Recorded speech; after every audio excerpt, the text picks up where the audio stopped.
Another edition of No Love for South Texas. I'm sitting here with one of Laredo's, I want to say a legend in the Laredo music scene, the Laredo hardcore scene, none other than Boogie from Full Contact. Brother, how you doing today, man? Thank you so much for having me, man. Thank you so much. That's an honor. Thank you so much for joining me, bro. So, we're going to go ahead and just sip a few beers, have a few questions here and there, just talk about music, stuff like that, man. That's all I know. You don't have to, you don't have to hold back, man. We'll go ahead and just talk about everything. So first thing is first, go ahead and introduce yourself, man. Hey, my name is Gabriel Gonzalez. Everyone calls me Boogie.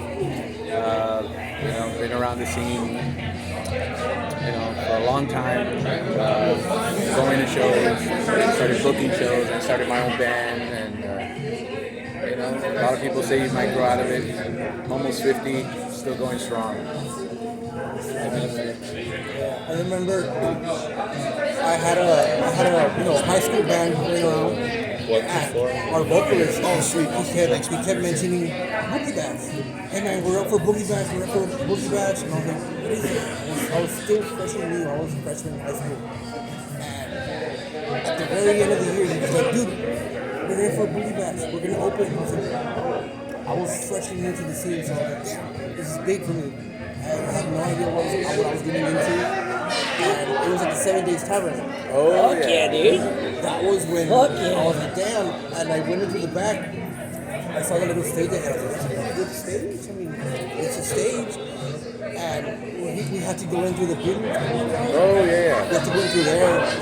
And I remember, I don't remember seeing you there because I don't know if you know that. But it was a really good show.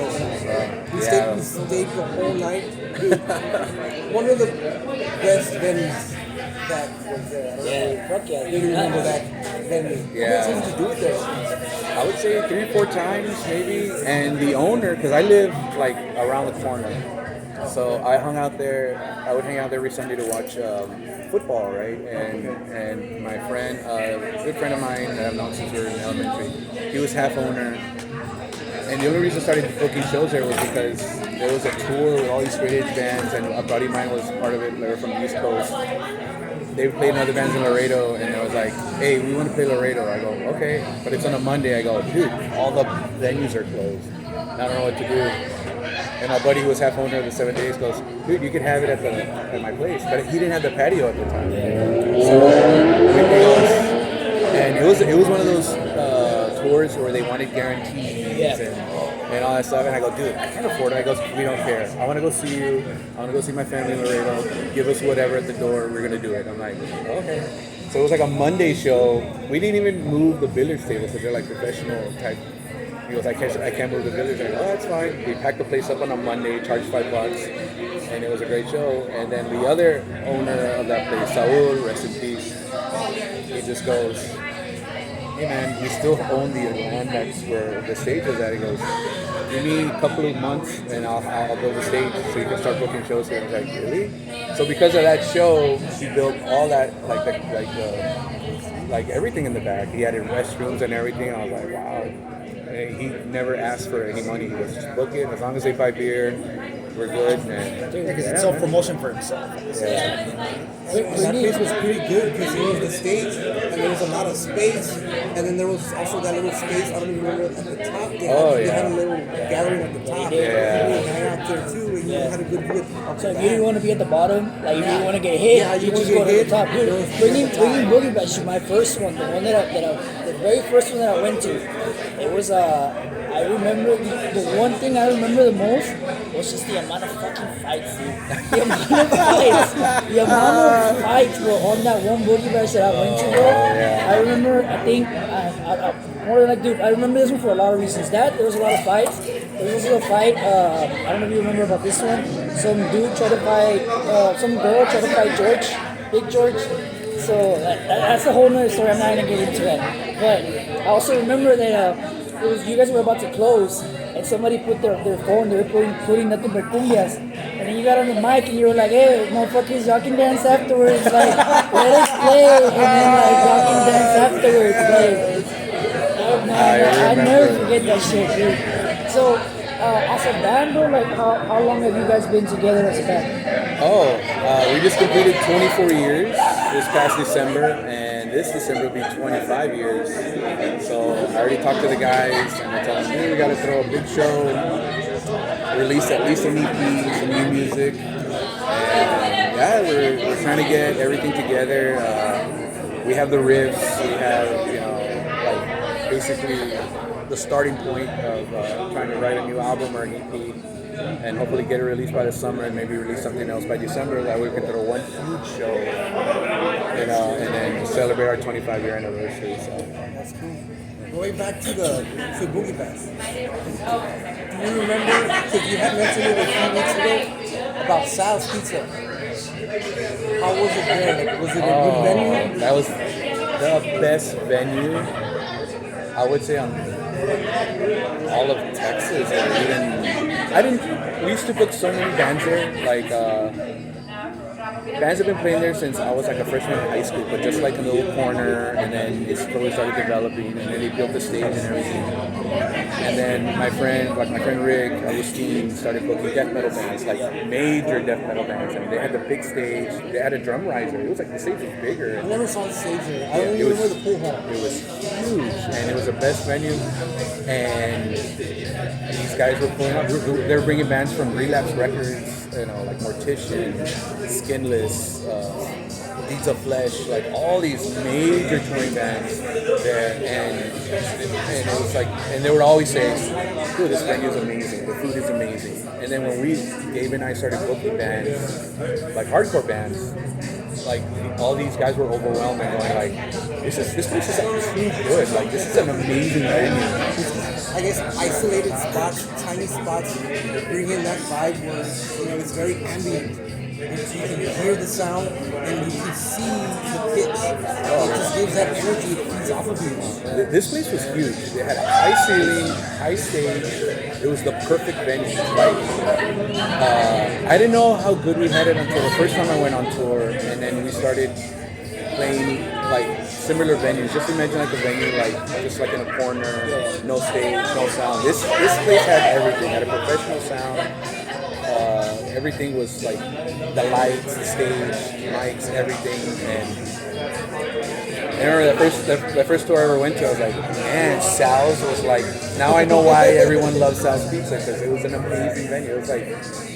It was like a mini version of the White Rabbit, except there were no like bouncers or whatever. We policed everything.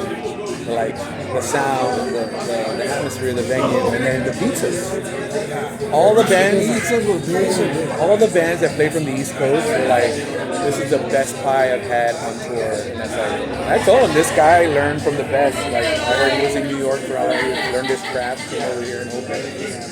So everyone loved the food. It was just the perfect thing. It was like, Laredo never had a sacred venue. But it's like, hey, Boogie Bash is going to be on this date. Everybody knew the venue. We never had a set venue. Yeah, after Sal's was the set venue, because everybody knew it was at a prime location.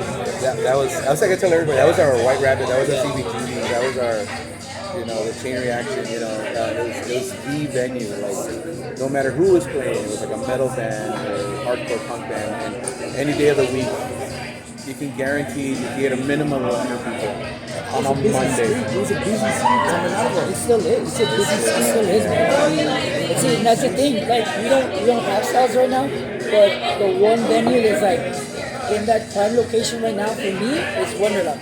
Shout out to Rudy, by the way. That venue right now is it's a prime location. It's in a good spot. They have the sound, they have everything for you. Like, not a lot of venues have that, dude. Like, they really don't. You know what I mean? But again, I'm not trying to be biased. I'm just saying. Oh yeah. It's a really good venue. I was there when you guys did that show at the toy drive. Yeah. That set killed big time. Thank you, man. That was nice. Yeah, both times we played at the book, like both shows. I mean, I tell everybody, it was like in April, right? When you did that? No, that was from Drums. That was from Drums. The drummer from Drums booked that show. Oh, okay. Tony. Okay. Yeah. That I told everybody, dude, it reminded me of Sal's Pizza. To this day, like I told everybody, that first show we did at Wonderland, I go, everyone tells me, how was it? I go, dude, it's one of my top 5 favorite gigs of all time. And so like, really? I go, yeah, dude, it took me back. It was so packed. It was awesome. And it goes back to what you were saying, that it's very like an intimate setting. It's a very intimate setting. Why? Because it's like the stage and the pit or whatever you want to call it. It's like It's right there. It's like you're right next to each other, and it's perfect, dude. It's really good.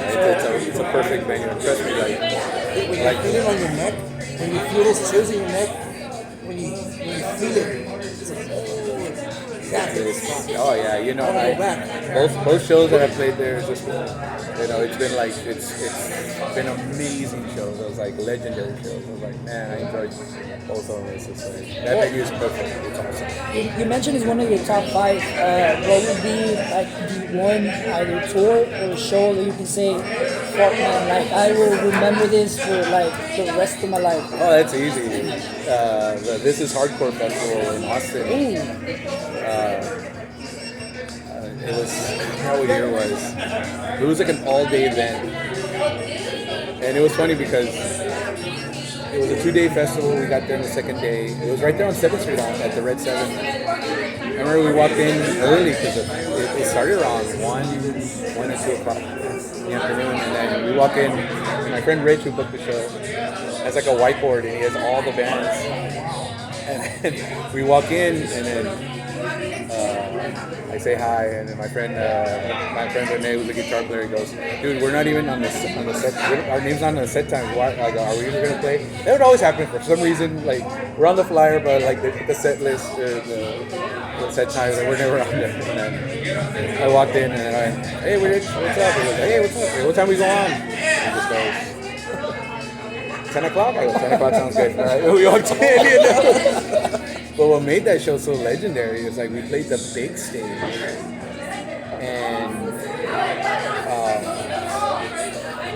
I remember Bitter End played, Pride Kills, I think maybe Die Young, like all these legendary hardcore bands played there. And we were supposed to play the small stage, but somehow we ended up in the big stage. I was like, all right, perfect. And while we were setting up, I twisted my ankle unloading the gear right there on 7th Street. You know those drains that they have? So I stepped out, my foot went through the drain, and it just went like boom.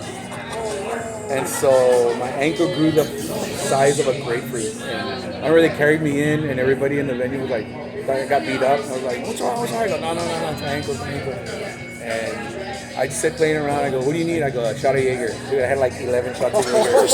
And I was all like, all right, cool. And everybody was setting up or whatever. All right, limped on the stage. And can you do it? I go, yeah, man, it's my ankle. It's, you know. But the place was packed. And then Luke from Pride Kills played a joke on me while I was doing sound check. Oh, thanks, man. Thank you, sir. Behind the scenes. We would always play pranks on each other, so I was so drunk from the Jaeger and trying to numb the pain that I was in front of the stage, and everybody just finished watching Bitter End, and everybody was on the floor. It was packed, and I just felt a breeze. He pulled down my shorts and my underwear, and I was like, "Where's that breeze coming from?" And I went like, "Oops." So I pick it up, and I see him running. I go, "I'll get you." So it starts, and like. They went off from the first song until the last 2 Metallica cover songs we did. I think we did a Life of Agony cover also. It was just legendary. Like till this day, like a lot of people are like, dude, that show was just like so cool. That one. And then we did a show in Tijuana. That was probably my second best. Oh shit, Tijuana? The only reason it was awesome was because we opened up for the Hoods. And then we played our set. And the crowd was going. And Mikey goes, get the fuck back on stage and play another song. I go, you sure, man? I go, all right. So we played a Metallica cover, and then they went off, and then they were going, Oh shit. and it was like, and he goes, go back. I go, dude, all we know is the Life of Agony. He goes, go play it. I'm like, all right. So we went and played it. I go, that's it, dude. I go, we don't take no more of your time. So we just playing around, and Mikey would just go, the last time you opened for us. I go, fuck you, dude. They're like, he was just playing around. It was one of the best shows ever. Yeah, Tijuana, you know. Those two are like neck and neck. But yeah. Speaking of Tijuana, I know that you guys played a lot in Laredo as well. That's Calabajo, right? Oh yeah. That's a legendary. That's another venue that is just amazing. You know, so many legendary metal bands. Yeah, we played there. I would say like 4 or 5 times. We played there. That place was just, that was one of the first bars I ever saw. It seems you were on 6th Street, Austin, back when they had music venues, you know. You walk in, everything was Neto who ran it, was just like, it was an awesome, it was just perfect, you know. It had like swings, it had no little drink, and it was walking distance from the bridge, so if you walked, it was just like maybe 3 blocks away. And there was another bar called Ozma, it was a metal bar. It was like a long hallway, had a stage at the end, and the bar was like, looked like you were in a castle, you know, like, and had like a little bar section. It was awesome, like, they had so many places, you know, like the venues up there, like, it was so fucking awesome. I think one of the shows that we played, we opened up for Bed. They're like the Judas Priest of Mexico. Like, somehow we got on this on the roster, and some of the Laredo shows, they start late, dude. At that back then, like, they don't start till like 10, 11, if you're lucky, you know. So it was like 4 bands. We were up next. And the guy from Luz Verde was like, no, we're up next. And they went up and were like, what's going on? The place was packed. It was sold out. It was like a Tuesday or Wednesday. And then I was like, I got like, dude, I was pissed. I was like, dude, wow, we're going to go on last and everyone's going to leave. And our guitar player at the time, Hector, he's from Laredo. I think he booked the show. I was like, why are you mad? I go, dude, this is bullshit. You know, like, we're supposed, they're headlining, you know. And they're going to take like an hour and a half and everyone's going to leave or whatever. And mind you, it was packed, but nobody was moshing or anything. And then, and I had in my head, I think I told them, I'm gonna leave, I don't care. And when I was walking out, there was a group of hardcore kids, like in the corner. Hey, is it true you're gonna leave? I'm like, no, why? It was like, no, we pay money to see you guys. I go, no, I'm just gonna get some air, you know, like, you know. And I came back, I go, no, we're playing, whatever. And dude, when we played, like, the mosh pit started. There was no mosh pit. It was so packed, there was no mosh pit. But when we started playing, like, it broke out and it went wild. Mind you, it was like 2, 3 in the morning. And the crowd was still there, and it was like, yeah, it was probably another one of my top 10, you know. But it was so awesome that it was like a group of hardcore kids. They're like, is it true you're leaving? I'm like, oh, sorry. It's because Mexico itself has the biggest fan base ever. Just Mexico. I mean, right here in the border, like, Oh, yeah. best metal I'd say the whole South America, because even when these big bands go, I want to say big bands, big mainstream bands, they throw festivals out there, and it's millions of people that are waiting all day. multiple mosh pits. The Mexico Metal Fest, it's only been around maybe 4 years. It's like the biggest outdoor metal festival on the Western Hemisphere. You know, it's like the lineup is just, it went from 1 day to 2 days. It's like, it's awesome. And it's only like from here to San Antonio. Like, it's like right there, you know. You had mentioned covers. Oh yeah, You yeah. had covers. We have, we're rounding up to get there to where, having a set list. At that show, you guys had a tour guide. Oh yeah. We had a few ideas, and I had an idea of a cover. It's a band called Hickory. Oh yeah, dude. What would you think was a good cover at that show from Hickory? Can I tell you the idea I had? Because I remember you booked the show, we were like months in advance. I told the guys, I want to do Satisfaction from start to finish as a surprise. I didn't want to like tell anybody. I just want to go up there, do the album. I go, dude, it's like a 30-minute album. I go, it's easy. But I know the guys have other projects, especially Rum the Dead and all the other bands, and I was like, we just couldn't get it together. I go, I know these guys can pull it off. That was my idea. I was just gonna surprise everybody. I go, we're not gonna play ourselves. We're gonna play an album from start to finish. So we were gonna do that, you know, but it didn't work out, you know. Maybe next year. We'll see. But I don't know. Like when it comes to Hatebreed, anything off the first album, like maybe a classic. Anything off the first album, or the EP, you know, Under the Knife. You know, that'd be the ultimate cover. You know. Yeah, after that, like Perseverance and everything, they're good songs. To me, they're still kind of new. You know? So like anything off those two.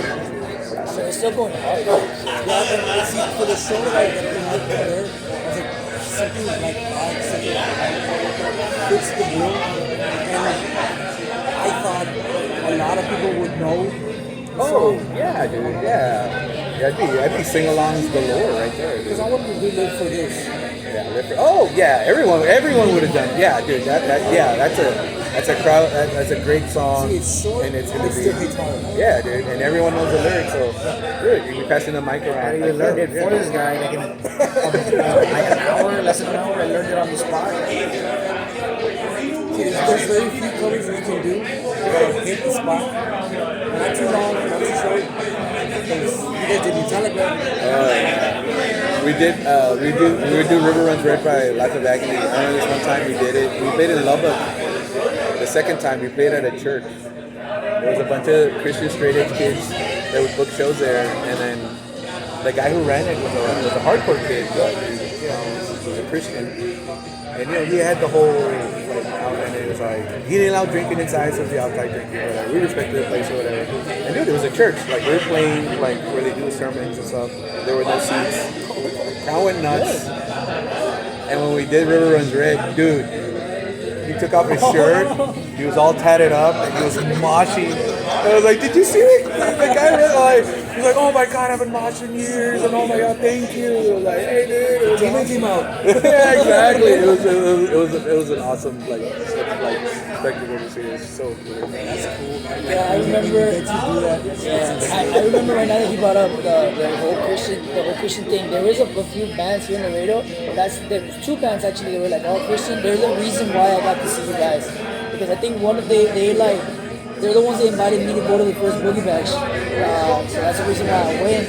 I went because I used to hang out a lot with them, but then I ended up going to Boogie Bash. That was my first one. And ever since then, I fell in love with the scene, with everybody, how everybody's so like supportive and everybody's just there like helping each other out, dude. Honestly, I don't like scene-wise, music-wise. I think that our scene is awesome, dude. I really think it is.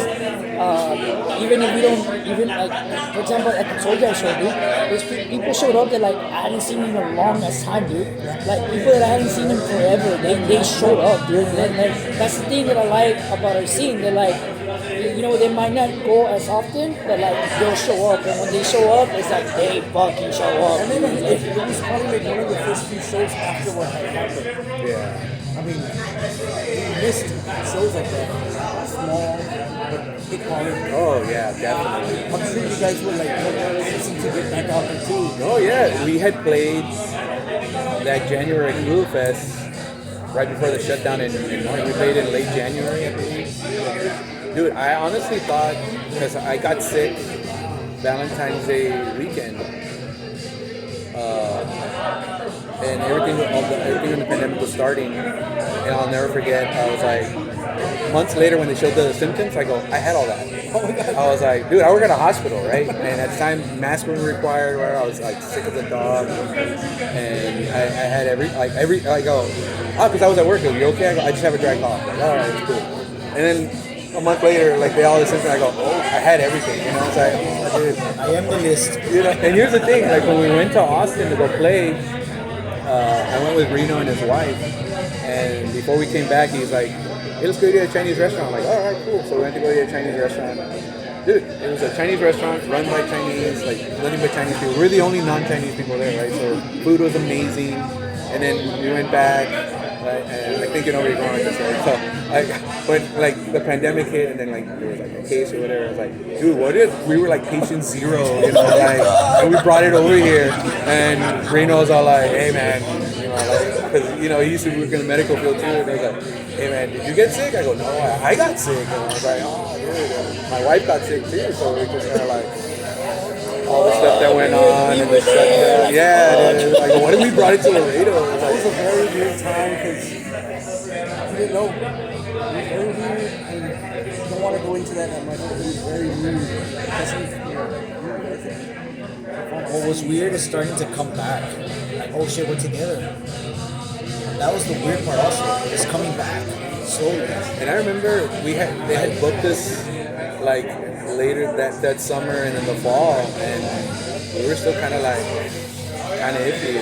I work at a hospital, so I was right in the middle of the whole thing. So, and they would tell me like, you think we should? I go, let's just wait it out. It's just like just waited, and I think we didn't play our first show till Glue Fest. I believe last year in January, and then he pushed it back. That was our first show, I believe, or no, I think I played another show. I don't remember. Oh no, it was a Soulfly show. Yeah, it was a Soulfly show. The Soulfly show was that was our very first show since the shutdown and everything. I wanted to go to that show so bad. Oh, it was awesome, dude. It was awesome. My friend Rich booked it, and as soon as he got the okay, I was like, dude, you better let us open. I was like, I'm sure. Come on, why not, right? How was y'all's practice sessions during that time? How was practice? Was it down? Like, was it harder? This is with the guys I'm jamming with. They're at the top of their game. Like, I mean, we've been playing the same songs for the last 10 years. I mean, they just have to go over it in their heads or maybe go over it once, and it's so tight. This is like the tightest group of musicians I've ever played with, like Gabriel, Alex, Marco, and Reno, of course. I know Marco from high school. Yeah, Marco is one of the most talented guitar players I've ever jammed with, you know. So we've been playing this. That's why, you know, I don't want to say I'm kind of getting bored of playing the same old songs. Well, I am, but I love playing them. We just need new material, and it's like we finally get to record an album and write songs with these 5 guys. So it's like, but we've been jamming them for so long. It's just they go over it once. That's it. It's so tight. It's like whenever we play as a 5-piece or a 4-piece, it just sounds so tight. I don't worry about it. You know? So What's y'all's practice structure? Because do the instruments, you know, practice on their own and then you feed off of them? You write lyrics? Yeah. As of right now, I can't write lyrics until I hear the whole song. Like, okay. I have ideas. You know, I've tried it where I've written everything. I have notes. But I just can't do it. I gotta hear the structure. I gotta hear, okay, this is a fast part, this is this, I can do this, I can do that. Luckily, I jammed with some friends of mine in Fatal Descent, and I got to write like maybe 5 or 6 songs, and I miss it. Like, they already had the songs, and I already had the idea.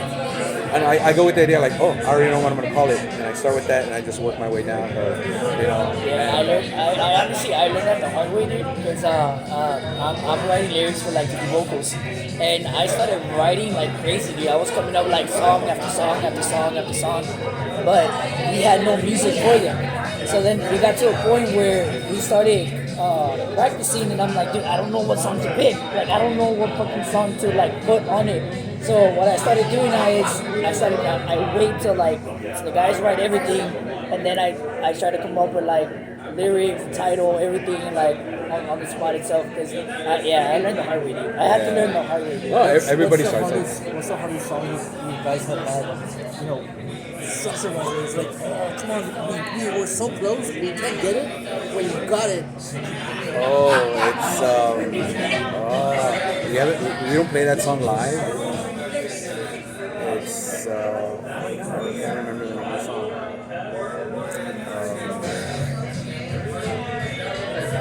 There's a lot of songs. So yeah, March. We have a song called March of the Fallen. It's very fast. It's one of those songs. It's super fast, and you have to get the timing like right. And I remember even with Tony and Danny, who we wrote the song with. We played live. We had it kind of tight, but like to play with like another drummer, another guitar player to follow on. Because we started as a 4-piece and I was a 5-piece. You know, we can get it right, and then you know, since we haven't played that song in so long, like it's one of those songs that you have to get it like right on point, perfect timing, and then we do like little pauses. We have like a little pause, like dun, and then the timing to go back into the fast part. It's like, and I love that song. I always wanted to I always put it on the set list and go, now we're not playing that. Oh, you know, like, oh man, but hey, when you guys play, it's actually I'm sure it's gonna be hard. It's a follow-up question to what he said. I was gonna ask basically the same thing. Like, you guys have multiple songs, multiple albums, right? What would be the one song that you're like, dude, this is the song? Like, no matter what show we play, like, this is the song. We have to play this song. Vengeance and Power. That's like a staple song that we always start off with, or we always end with. The early songs we did, like, you know, Throw Down, All Hope Is Lost, you know.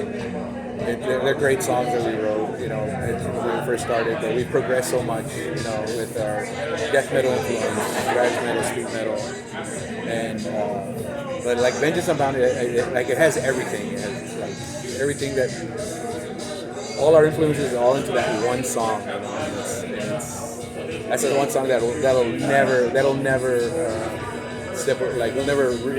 erase it from our set list. You know, that's like the one song that always has to be there. You know? There was one song you guys played that you said, and I was behind the stage with Victor, and this one dude just runs from behind me. He jumps in. I'm sorry, you probably were in the moment. He jumped in and he did like a stage dive. We don't know if anybody caught him. I don't know if you saw that. He just jumped in. He did like a side front flip. And we're like, dude, this guy just jumped and I don't think anybody caught him. I don't know if you saw that.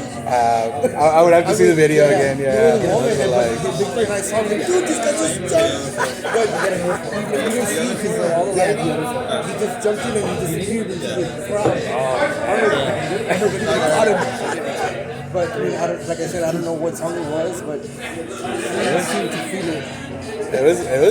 They've been, for a while, people were getting injured too during our shows. There was an incident, one of our early shows, a friend of mine, Arturo, he broke, I don't know if it was his ankle or his leg during the mosh pit. And then every other weekend, someone would fall and break like a wrist or something. But the best story I ever heard, we opened for the Cro-Mags in Corpus. It was like I forgot the name of the venue, super small. And I'll never forget, it got super ridiculously violent. And all 5 of us were there. And I'll never forget it because it was punk rock kids, metal kids, hardcore kids. And so every band had their own crowd. When we played, all 3 of them met together, right? So that's when all hell broke loose. And the owners of the bar were like this elderly couple. They were so nice. They had $5 pitchers. And then Patrick, who booked the show, super nice guy. He gave us a 45-minute set. But dude, honestly, between 20 and 30 minutes, we're good. You know? And I remember, I think they cut our set for like maybe 5-6 songs. After the 4th or 5th song, I'll never forget it because we started, we got violent, and then I was on stage, and then a guy would come up and took my mic, and he was like, "Hey, whoever fucking hit me, fuck you, whatever." And they were all telling each other, so I was like, "Okay." So then Alex was like, "Let's go to the next song, right?" "Oh, the next song." And the guy would jump on like, "Who the fuck is that?" Dude, I was like Mean Gene Okerlund in a wrestling, like interviewing dudes. I was like, "All right, our next song, yeah, dude." I can just picture some guy coming up. Well, let me tell you something, brother. This guy right here fucking hit me. That's exactly what's going on in between songs. So I was like, okay. And after a while, like the promoter just goes, "Okay, this is our last song, whatever." And then actually the guys who play in this band Annihilator, they were there. They were working the venue. And I went back there and was like, dude, that was the most brutal set I've heard. Like, this guy broke his leg during your set. I goes, "What do you mean?" They carried him and they put him like by the entrance. He goes, his foot was down like this. And I was like, they were like, "Dude, we're gonna call an ambulance." He goes, No. I gotta wait to see the Cro-Mags. He goes, "Dude, you need medical attention," you know? And it's like, and they were telling me, it was like, no, wait till the Cro-Mags, then you can call the ambulance. I was like, what? And a buddy of mine used to live in the neighborhood. He was one of the first metalheads I ever met. He lives in Corpus now. He's a big dude. And he's one of the nicest guys ever. And he had never seen us play, but he always, on Facebook, was like, "Oh, someone from the neighborhood representing metal and stuff." He always with my friend Javi. He went to the show. He goes, "Carnal, that's the most violent show I've ever seen in my life." I was like, "Really?" He goes, "I was up in the front, and I came going back, and then going back, until I was by the entrance." I was like, there were still fights by the entrance. And I was like, "What?" He was like, "Yeah." And I was like, "Yeah." It's like, for a while, when I heard that story about that dude's leg, I was like, "Oh, man." That's when you know your show, your set list is nice. And see, The biggest thing, what surprised me the most, one time I saw a show, was a kid in an electric wheelchair inside the circle pit to Cannibal Corpse. He was spinning his wheelchair in circles. I don't know if you've ever seen anything like that. Oh, yeah, dude. Like, the metal scene, the metal crowd, it doesn't matter if you're missing limbs, whatever, they'll go to see what they want to see. Yeah. I mean, I've seen, when I go to concerts a lot, you see crowd surfing. Yes. You know, I remember one time, think it was the Mighty Mighty Boston or somebody, and they brought the kid up with the wheelchair, and then they brought another kid up with a wheelchair, and they put him on the side. Goes, that's your seat from now on, and then they Dude, that's the coolest thing, dude. Because metal gets ridiculed a lot for what we wear, how we look. We got long hair, we got beards. We look mean. Hey, not everybody has long hair. Not everybody has long hair. I just got long hair, so it's like. But when it comes to shows like that, and you had mentioned it in the program, it's like, yes, we look, but when you're at the show, it's the show. And we all come together, those 2 hours, we're all together. No matter who it is.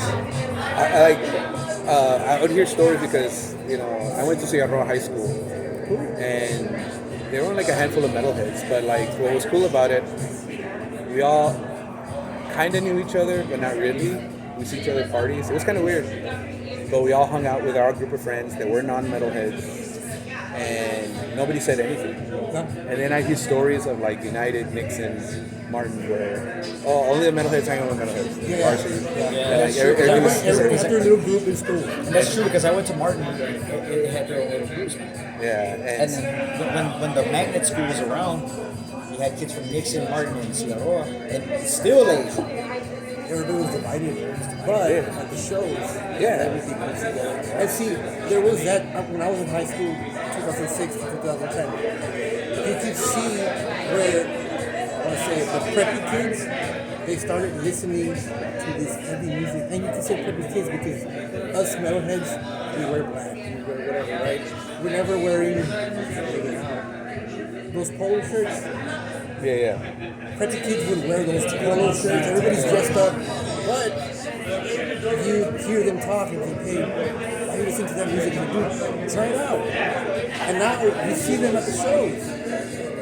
Like I always tell the story when I was a freshman in high school, and Justice for All came out, and I remember buying the cassette before school started, and we listened to it. And I went to go see that concert in Corpus. And everybody would be like, Musical Diablo, whatever this guy. Yes. My senior year, the Black Album came out. Those same cholos that were making fun of us were cruising, listening to Enter Sandman.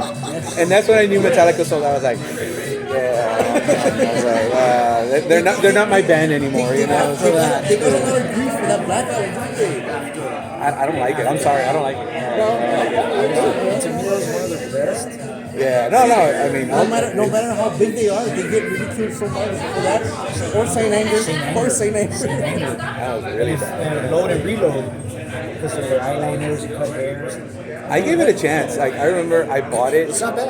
And I was like, I'm too. It's because it went from thrash to that. Have you heard the new song? Oh yeah, I love it. It's going back to their roots. I hope the whole album sounds kind of like that. It's because what had helped, I think with the Black Album was Jason Newsted. It was a new sound. His sound was just, he was before that, but I think he helped them out a lot. And then he did Reload and Load, and Robert did St. Anger. It was different, totally different. And that's when they were going through their breakup and their mental breakdowns and everything. I know, I saw that. I was like, man. Going to those albums like that, is there a genre you don't hate or you don't want to try out? Like a type of music that you wouldn't want to try? Aside from Tejano? I guess just like pop punk. Pop punk you won't touch? Yeah, I mean, I like it. I like some of it, but It has a vibe. It has a vibe, My wife loves it, and but she also likes old school punk.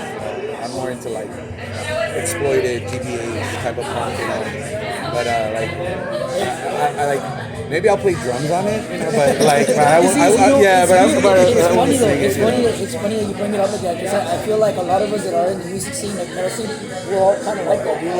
We'll like for example, like me, I like Suicide Silence, Metallica, stuff like that.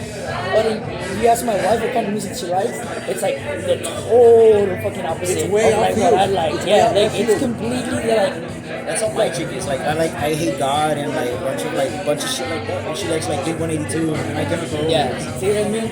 I don't wanna take too much out of your time, so I'm gonna hit you with one question. And you gotta really like think about this one, right? Okay. If you could book your dream show, 5 bands, past and present, what would it be? It doesn't matter who you order. Like, who would you order? Itocado does not count. One of the bands that I would book for sure would be Minor Threat. I would really like Minor Threat. I've always wanted to see Minor Threat. That's the one band that never. I mean, I was alive then, but I was too young. Slayer, of course, because they're my all-time favorite band. Like they would headline. Eric King is kind of pissed that they retired. I read the article too. I was like, Eric King is kind of grieving that they're gone. oh man, sick of it all because they're like my all-time favorite New York hardcore band. If you ever get to see them live, it's just like amazing. Where? We played like 3 times, yeah. But it was funny. Every time we go up there, like something always happened. Only one time where the venue, like everything happened. But every other time it was like, oh, you're sharing. They got double booked. You're sharing with like, dude. It was a bunch of like bands from Mexico, like they were there, like anarchy type of punk, and we shared the stage. But something would always happen in New York, but we still had a good time. Like, it was awesome. Man, so it's sweet.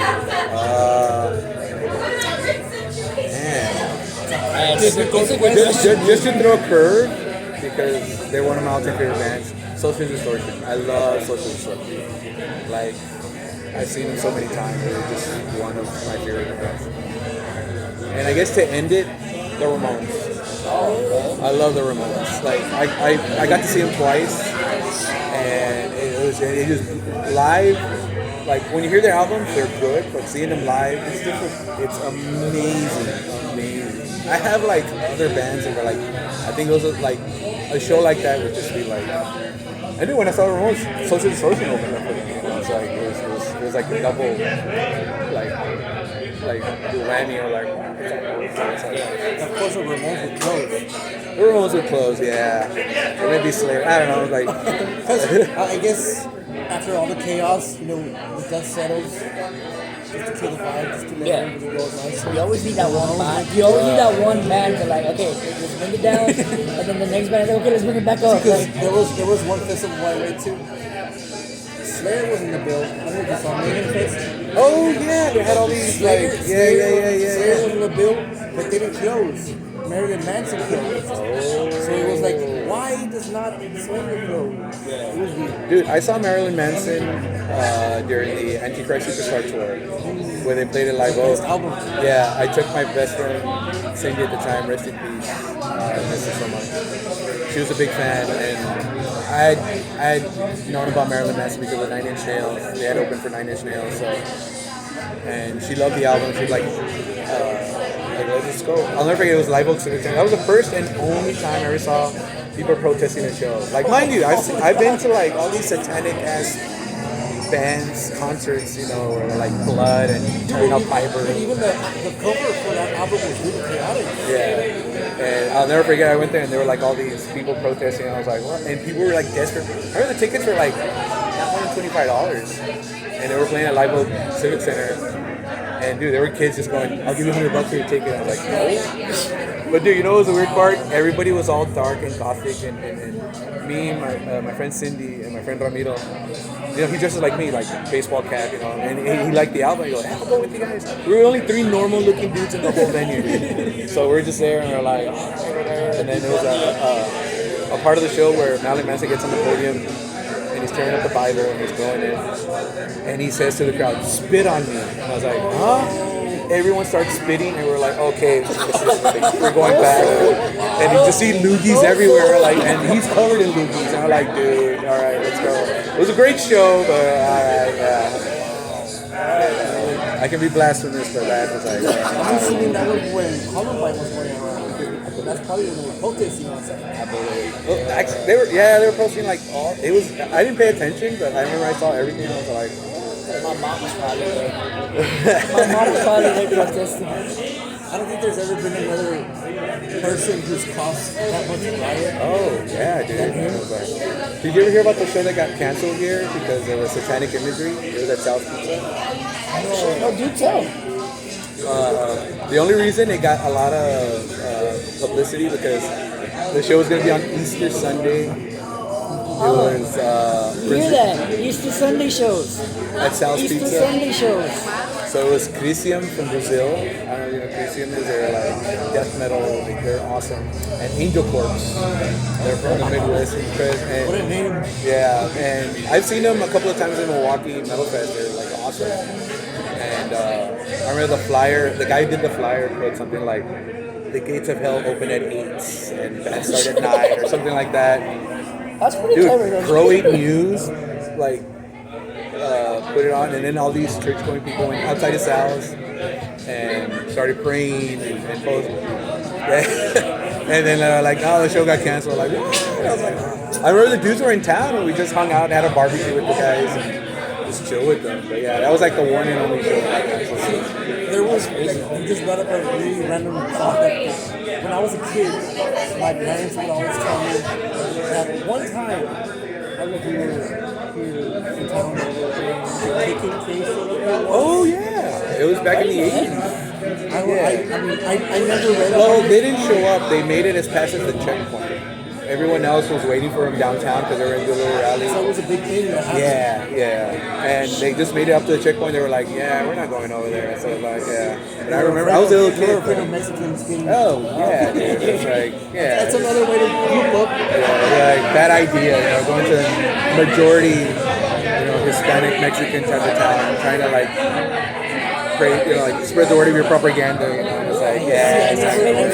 We were talking about this in the morning. We were talking about this in the morning. I was saying there's still towns here in Texas, bro, where like if you're not white, don't fucking step. Fighter, like, Texas. Don't step foot, dude. Because I was telling them, like, I used to work in the oil fields, and I would take a lot of back roads. So to avoid I-10, I would take a lot of back roads. So it was a lot easier to get back home like that.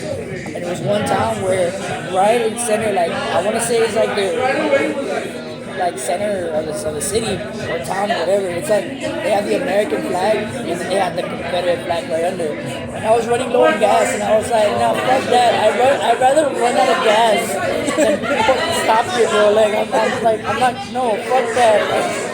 No, and I remember my friend Gabriel did a podcast and we were trying to talk about tour. And I remember he asked me, did you ever experience any racism on the road? I go, yeah, I was gonna ask that too. Once. But it wasn't by someone white or African American. It was by a Mexican. There you go. You were saying the same shit. You were saying the same shit. True story. We played Dallas. We played a Dallas show, and the band, Balls Out, they ended up becoming Power Kids. They booked us the show, and we played, and then we stayed at our ex-drummer's apartment. We partied till like 7 in the morning.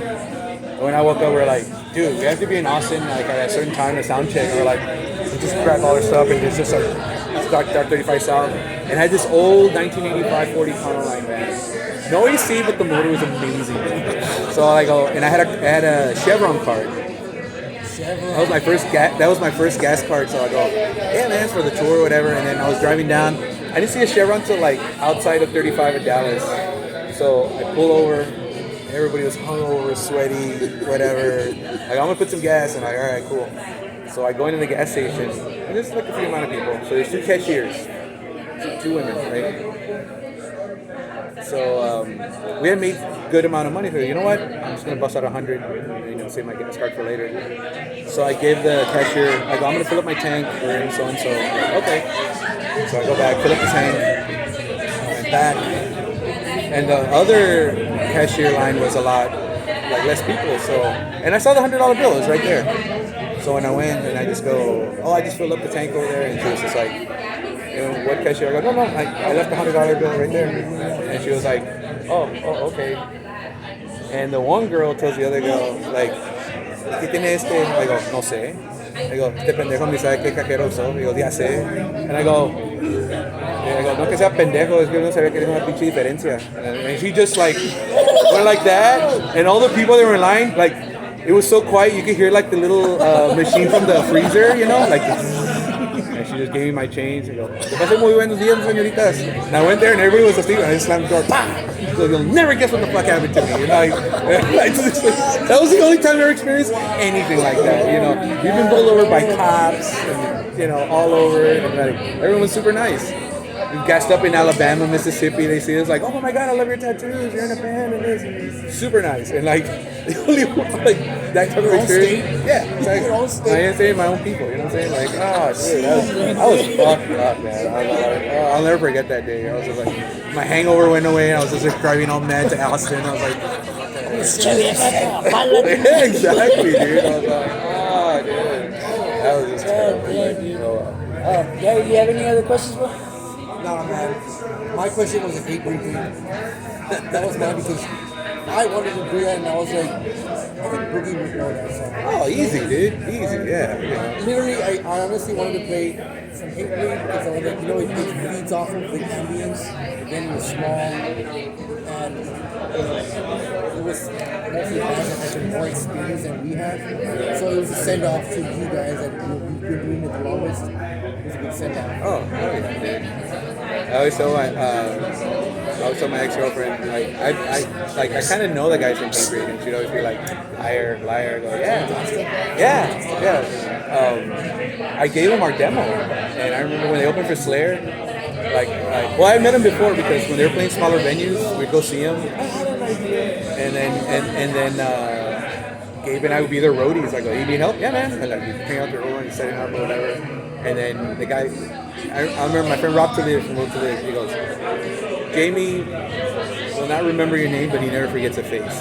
And when I gave him our demo when they opened for Slayer, I gave it to the roadie. I go, "Can you give this to Jamie or whatever?" Dude, he came back and goes, "Hey man, I love your demo." I go, "What's that one song, Throwdown?" It was like, "Oh," he goes, "I love that song." I go, "What's the lyrics say?" Dude, I blank. I was like, and then she goes, "You don't know the lyrics for your own song?" I do. I go, "Wait." I go, like, give me like 30 seconds. And I did the whole lyrics. I was like, "Oh, I love that song." And dude, he added me on MySpace or Facebook. And he goes, "I want to use that song on a compilation." He did this side project, Ice Pick. And he added our song. It was like a 2-disc thing. And he added our song. And I was like, holy shit. Like, he added me on Facebook. I barely got on Facebook. And he added me on. I was like, okay.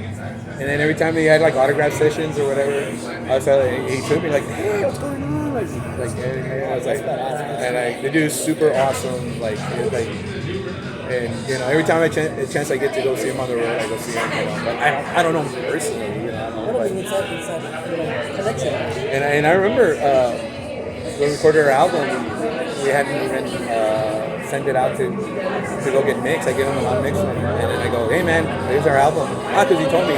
He goes, "Did you record your album?" I go, "I got it right here." He goes, I'll check it out. We're hoping to get signed to Stillborn Records or something. You know, it didn't happen, but you know, at least we tried. So. Man, I mean, like, that itself is awesome, dude. Because I know there's a lot of bands that, like, you know, they'll try that and it's not gonna work. But the fact that you can say that, like, "Oh, dude, even this guy added me," like, that's amazing, man.